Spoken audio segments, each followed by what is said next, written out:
इस वर्ष 4 नवंबर शनिवार को अहोई अष्टमी का व्रत रखा जाएगा।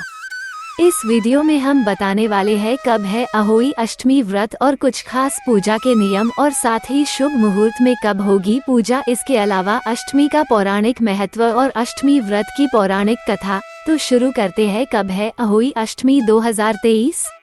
अहोई अष्टमी तिथि का शुभारंभ 4 नवंबर दिन शनिवार को रात 12 बजे से होगा।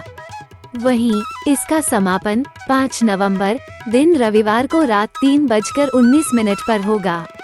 ऐसे में अहोई अष्टमी का व्रत 5 नवंबर को रखा जाएगा। अष्टमी 2023 शुभ मुहूर्त। अहोई अष्टमी के दिन पूजा के लिए शुभ मुहूर्त शाम 5:33 से लेकर शाम 6:52 तक रहेगा। चूंकि यह व्रत तारों को देखने के बाद खोलते हैं, ऐसे में तारों के दर्शन के लिए मुहूर्त शाम 5:58 है। अहोई अष्टमी 2023 पूजा विधि।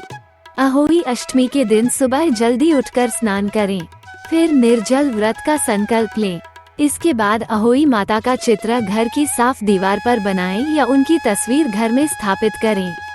इसके अलावा गणेश जी और कार्तिकेय जी की मूर्ति भी स्थापित करें, क्योंकि इस अहोई माता के साथ साथ इन दोनों की पूजा के नियम का भी विधान है। अहोई माता की पूजा शाम को होती है। ऐसे में शाम के समय उनके सामने घी का दीपक जलाएं और पूरी, हलवे और अन्य मिठाइयाँ आदि का भोग लगाएं। इसके बाद व्रत कथा पढ़ें।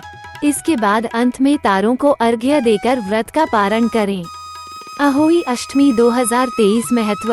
मान्यता है कि जो भी माँ अपने बच्चे के लिए अहोई अष्टमी का व्रत रखता है तो उसकी संतान का स्वास्थ्य हमेशा बेहतर बना रहता है। संतान को कभी भी किसी भी प्रकार का कष्ट नहीं होता है। संतान पर आने वाला हर संकट दूर हो जाता है। साथ ही संतान की कामना रखने वाली महिलाओं को संतान की प्राप्ति होती है। अहोई अष्टमी व्रत की पौराणिक कथा। प्राचीन काल में एक साहूकार था जिसके 7 बेटे और 7 बहुएं थी। इस साहूकार की एक बेटी भी थी जो दीपावली में ससुराल से मायके आई थी। दीपावली पर घर को लीपने के लिए सातों मिट्टी लाने जंगल में गई तो नंद भी उनके साथ चली गई। साहूकार की बेटी जहां मिट्टी काट रही थी, उस स्थान पर स्याहू साही अपने 7 बेटों से साथ रहती थी। मिट्टी काटते हुए गलती से साहूकार की बेटी की खुरपी के चोट से स्याहू का एक बच्चा मर गया। इस पर क्रोधित होकर स्याहू बोली, मैं तुम्हारी कोख बांधूंगी। स्याहू के वचन सुनकर साहूकार की बेटी अपनी 7 भाभियों से एक एक कर विनती करती है कि वो उसके बदले अपनी कोख बंधवा लें। सबसे छोटी भाभी नंद के बदले अपनी कोख बंधवाने के लिए तैयार हो जाती है। इसके बाद छोटी भाभी के जो भी बच्चे होते हैं वे 7 दिन बाद मर जाते। 7 पुत्रों की इस प्रकार मृत्यु होने के बाद उसने पंडित को बुलवाकर इसका कारण पूछा। पंडित ने सुरही गाय की सेवा करने की सलाह दी। सुरही सेवा से प्रसन्न होती है और उसे स्याहू के पास ले जाती है। रास्ते में थक जाने पर दोनों आराम करने लगते हैं। अचानक साहूकार की छोटी बहू की नजर एक ओर जाती है।